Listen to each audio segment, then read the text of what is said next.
Good morning mga lods. Ngayon palang araw, no? Magpapaligo tayo ng mga manok natin.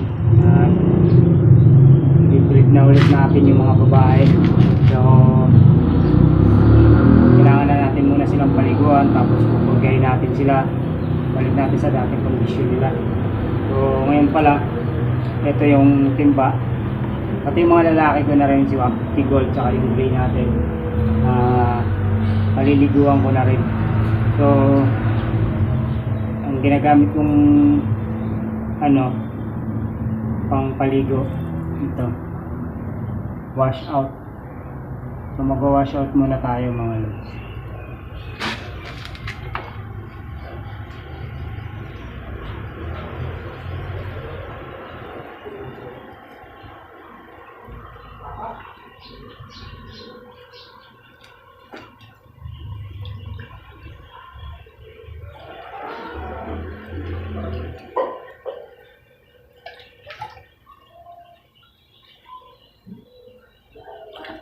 So itong natin, wala pong isang timba, no? Pero kaya ito magpaligo ng siguro mga 10 manok, kaya niya siguro paliguan.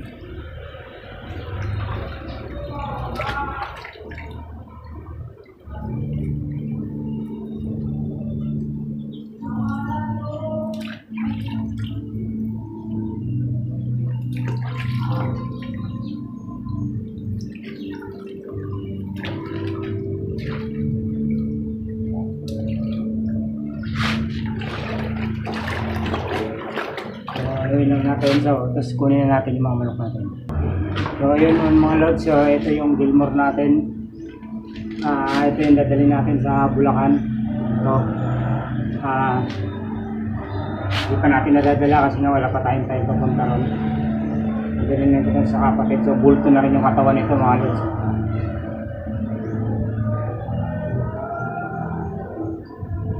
Itong pampaligo o wash out ang ginamit ko. Tapos lagyan ko ng powder na tight. So hindi ko lang sa inyo pinakita. So kanya-kanya lang naman yung diskarte. Ako nilalagyan ko kasi ng sabon. Wala lang. Trip ko lang. Hindi ko lang alam kung bakit. Pero yun, nilalagyan ko. Pag hindi tight, sabon ng pantao. Kahit anong shampoo ng pantao. Nilalagay ko. Paliligo ko.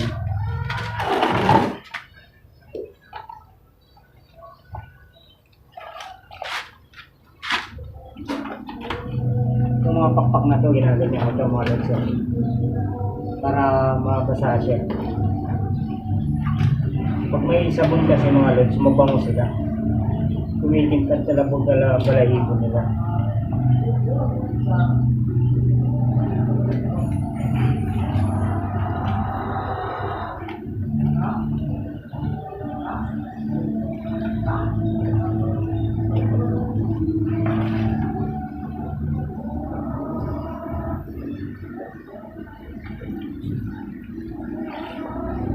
So mamaya pupunta tayo din sa kabila para paliguan din yung dalawa doon. Ano guys, ano yung hawak ko? Katawan ng pangsabong natin. So fresh na naman siya.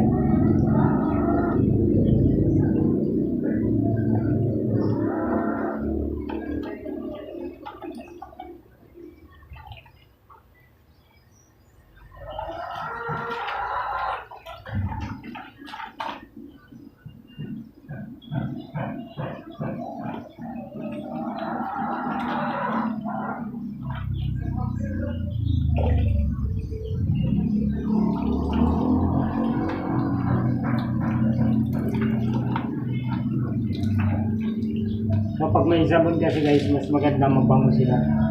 Yun ang kagandahan sa kanila, mabango. Hindi lang wash out yung nilalagay ko. O nilalagyan ko rin siya ng sabon talaga para mas okay. So bulto na katawan niya guys, so basa na yan. Alam mo panlaban na siya. Pero babae na. Sobrang taba na nilang dala.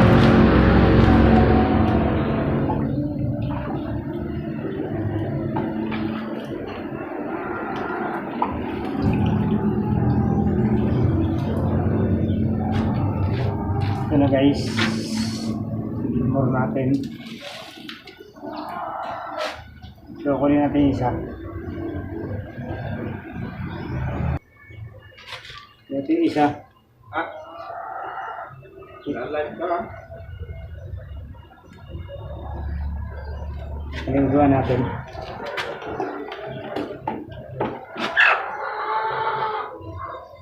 Para matanggal yung kuto.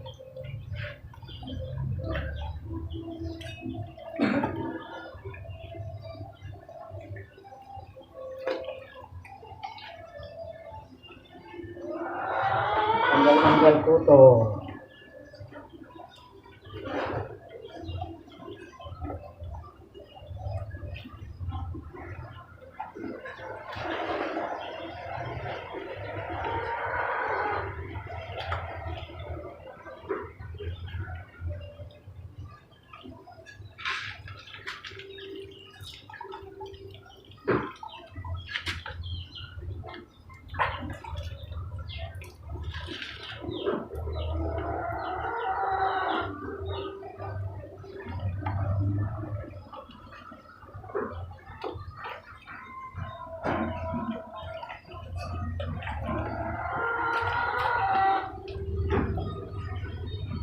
Wala talaga guys pag sobrang bula niya pag may sabon talaga.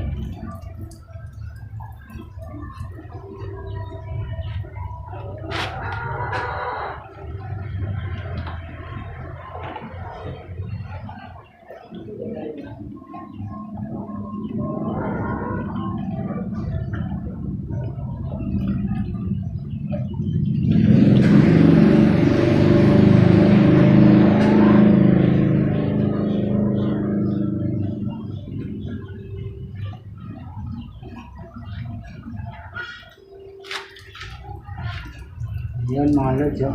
Kita nyo yung taba nyo. Pwede na natin siya salpak talaga. Saka nagpapakasta na rin to.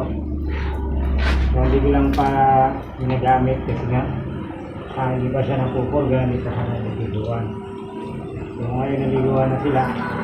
So 1 week lang. Papahinga ko muna to mga lods. Pag tapos nilang maligo, mapurga, pinapahinga ko muna sila ng 1 week bago ko sila bigyan ng lalaki. So yun, bulto na ulit yung katawan niya. So napakagandang materialis niya mga lods. Kunin natin yung isa. So ito nga pala guys, si 150 Gold, no? Medyo mano na siya, naka-recover na siya. So nagkasakit kasi siya, nagkaroon siya ng alak, tapos bumagsak talaga yung katawan niya. Dumaan yung boss natin. Ito. Akala natin mamamatay na to. Pero naka-recover naman siya. So hindi ko ito pinainom na kung ano-anong gamot mga lods. So ang lakas talaga ng halak niya. Tapos talagang halos kakamatay niya. Talagang bumagsak yung katawan niya. Butot balat na lang talaga siya. Pero ngayon tignan nyo guys. So akala ko walang-wala na talaga siya. So ang ginamot ko lang sa kanya, wala akong sinubo na kung ano-anong mga gamot guys. So mabisang gamot talaga, yung luya lang. Hindi ko siya pinapakain ng pagkain ng kahit anong pagkain, no? Wala siyang kain-kain, wala siyang tubig. Ang pinapakain ko lang sa kanya, luya. Ganito kalalaki. Maliit na konti rito, 3 piraso umaga hapon.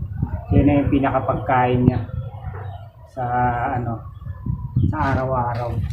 Luya lang mga lods, luya. Wala tayong ibang pinainom na gamot sa kanya, pero ngayon tingnan mo naman mga lods. Akala ko talaga mamamatay na to, so papakita ko sa inyo yung picture ko nandun pa. So ngayon bulto na ulit yung katawan niya, pero namumutla pa rin siya. Naka-recover siya mga lods. So sayang binili natin ito ng tapos di ko alam kung baka siya nagkaroon ng halak. Ingat na natin ito, ingatan natin siya. So tapos biglang karoon siya ng halak.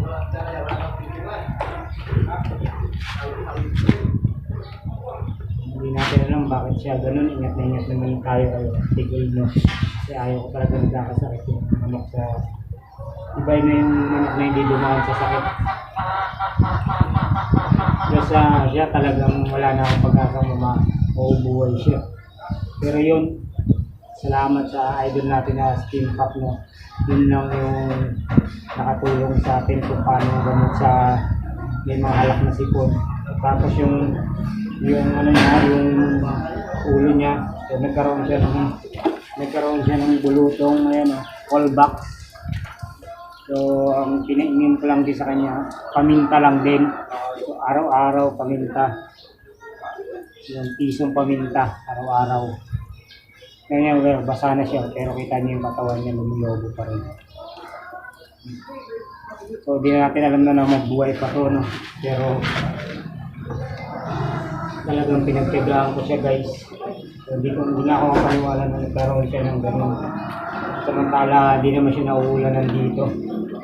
So, siguro, nakainom siya ng tubig na marumi.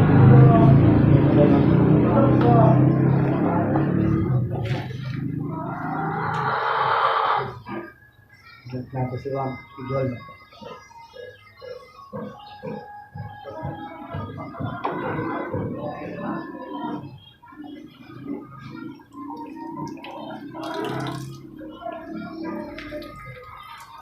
Tama guys, hindi ano na, yung balahibo, katawan niya talaga yan. Hindi pa siya nakaka-recover.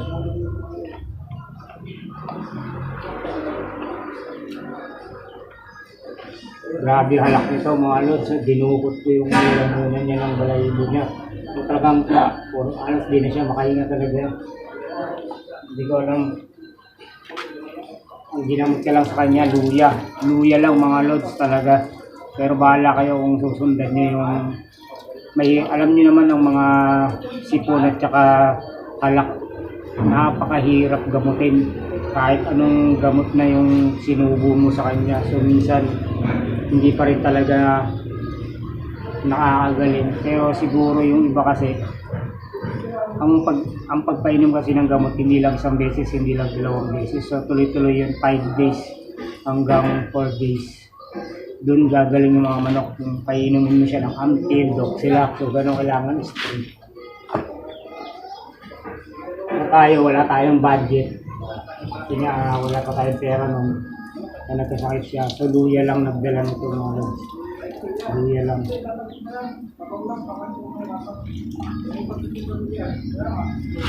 Wala na siya mga lods. May mga ano pa siya, bulutong. Pero pagaling na rin.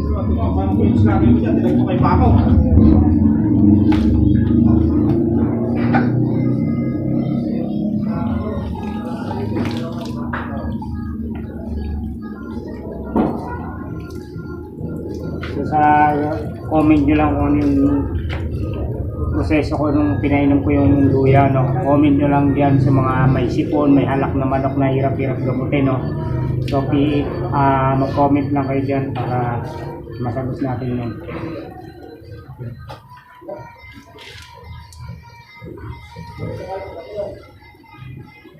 Buhay na ulit siya guys. Matutuloy yung November natin na pantawagan sa kanya.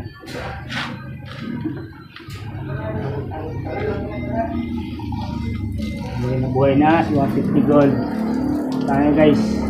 Tapos kung ano yung pagkain na pinapakain ko sa kanya, so PM nyo, pwede nyo kayong mag-comment dyan kung ano mga pagkain na mabilis makapagpabuka ng katawan ng mga stag, no? Kahit yung mga nagdumaan sa sakit. So kita nyo naman guys yan, hindi biro yan, no? Katawan niya na yan. So dati butot balat to. Naramdaman ko na umepekto yung pinapakain natin sa kanya 1 week hanggang 2 weeks. So bumalik na ulit yung dating katawan niya. So 3 weeks. So ito na siya.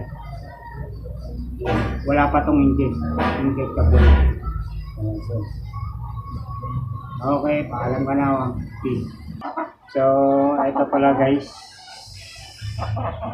yung gray natin na babae, crossbreed natin doon sa kay gray na yung sa gray natin, no? So ito, paliguan na rin natin siya. Hindi tayo din siya. So ang ganda niya mga lods. So paliguan na rin natin.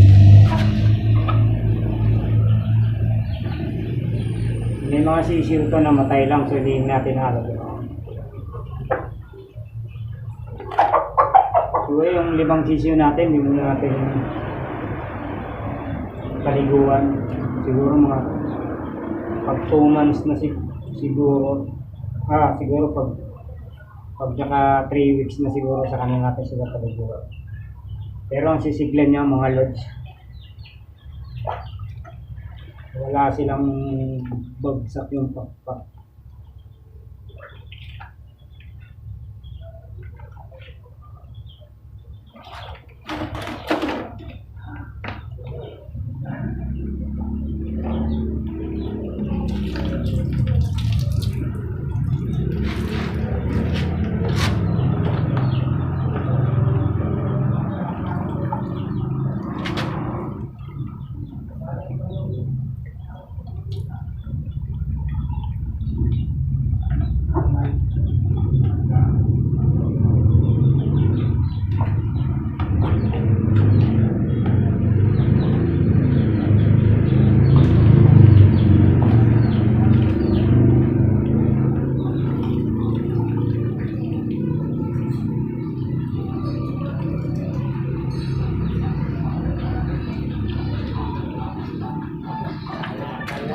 So ito guys, medyo hindi pa maganda yung katawan niya kasi may mga sisiw nga to. So, hindi pa siya masyadong cover.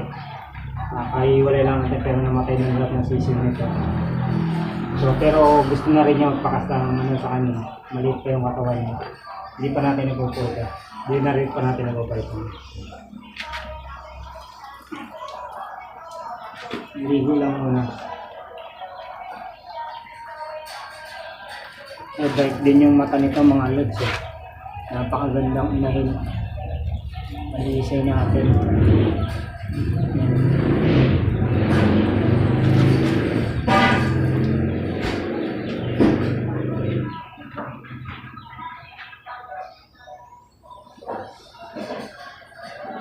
Katalinsay din. Oo. Kaya gusto ko sana maglabas ng bullet na gold. Kaya sinalpa ko siya dito. So ito na siya mga lods. So paliliguan din natin.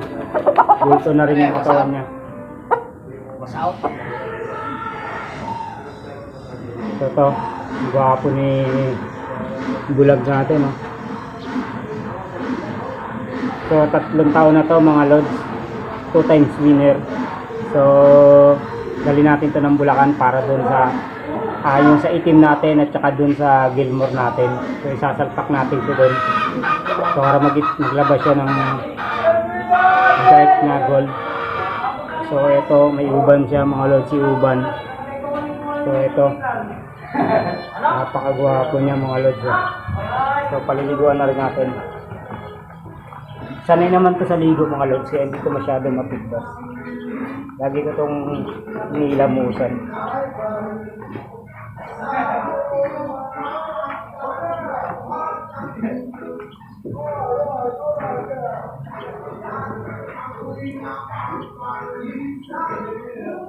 Hindi siya masyadong magalaw kasi sanay rin talaga siya. Saka nainitan din siya doon sa palayan. Sigaw natin kasi pag ginawa natin sa Bulacan to, so suwabi na siya. Pag dinala ko kasi pero sa Bicol sa amin mga lods, hindi ito mapapalain. Nawawabayaan to, baka magkasakit lang. Kasi po, tumayat. Yung mga manok ko nga doon, ilang piraso lang. So, hindi na masikaso ng asawa ko. Yun, minsan pinagtatanulan na rin namin yun sa manok. Pero okay lang naman. Hindi naman ganun talaga kano. Hilig natin to eh. So alam niya naman, di naman tayo sa buhero talaga. Nag-breed lang tayo para, hindi naman para sa akin to, para di sa amin to. So pag nagbenta naman ako, hindi naman napupunta sa akin yung pera. Binibili namin ang pangailangan namin sa bahay.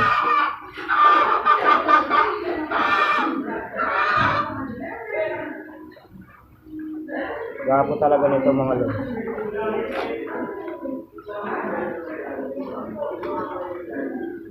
Ito mga lods, may pressure rin to nung binili ko. So, ano naman gano'ng kagwapo yan. So kung makakabili tayo ng mga 5K sweater ng babae, so pwede natin dito isalpak. Kaya gusto ko maalagaan ko ng kapatid ko dun sa Bulacan para dumami yung lahi niya.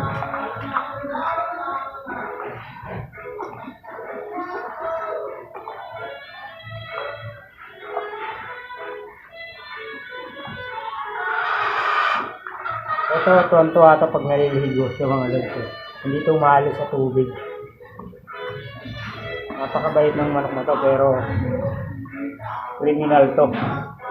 Napakabait na manok, pero mamamatay killer to, mga lods. Mga kalaban nito, saglit niya lang pinatay. Kaya mo yan, mga lods, bulto yung katawan. Marami nang gustong kumuha nito, pero yun nga, pinag-iisipan natin kung bibenta ba natin o gagamitin natin materyales. Kasi mahilig talaga ako sa mga gold, mga lods.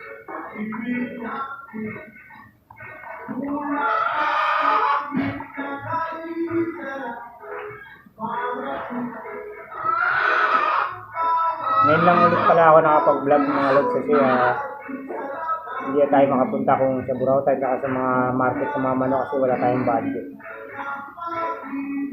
Kaya pasensya na kayo sa mga binablog ko, no? Parang hindi ko alam kung paulit-ulit lang ba ako o ano. Pero yun yung ano ko.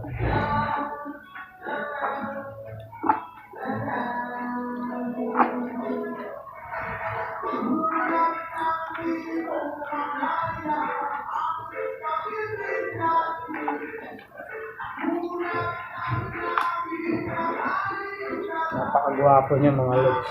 Bulag lang dito sa kabila. Bulag sa laban yan, mga lods. Hindi ko tinatanggal yung palong niya kasi buhay na buhay yung palong niya. Bilib ako sa mga manok na to, mga lods. Ito, kahit hindi ko siya injection ito hindi pa napupurga eh. Lahat wala pa. Puro patuka lang to, pero tignan mo naman yung katawan niya. So yun. May tibak lang siya, mga lods, pero hindi ko pa inaano, pero hindi naman ganun hindi naman siya naninilay talaga. So hindi ko pa siya ginagamot, hindi ko siya tututukan, pero madali lang yan tanggalin, mga lods. Yan. So ito isa sa mga babae natin, no, na materyales. So maganda rin naman, mga lods, pero okay lang. Nagugustuhan ko lang kasi dito, guys, mga yung kulay niya. Oh. Gusto ko ganyan. So palagay ko mistiso lang din naman to, pero kahit pa paano di man tayo lumalaban ng derby, no. So yun, lagay ko mistiso, pero kahit pa paano may presyo rin to nung binili natin. Hindi rin naman nakita naman natin siya ng mga gandang senyales ng mga babae kung bakit bilhin nila natin siya, no? Kaya okay rin naman, kita nyo yung buntot niya, naka 45.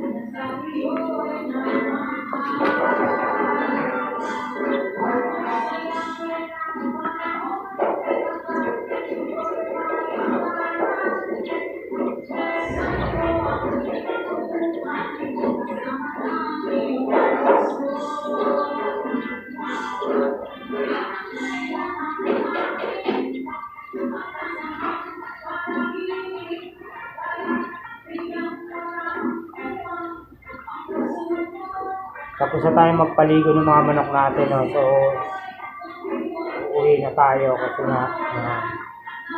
may pasok sila dito. So tayo walang pasok, tayo muna tayo.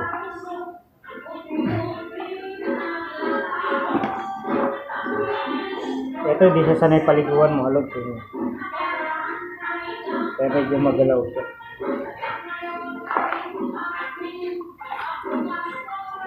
Gandang hinahin din to, mga lods, ha? Hindi rin to ganun ka, ano lang din, mataas na rin yung dugo niya.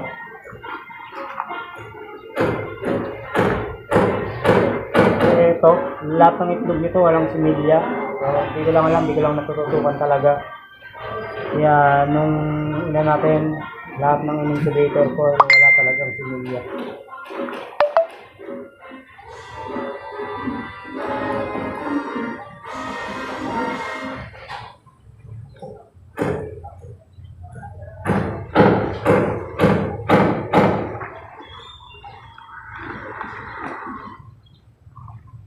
Dati bulto yung katawan nito. Kasi nangingitlog lang ito mga lods. Hindi ko lang sa patata. Magandang inahin din siya mga lods.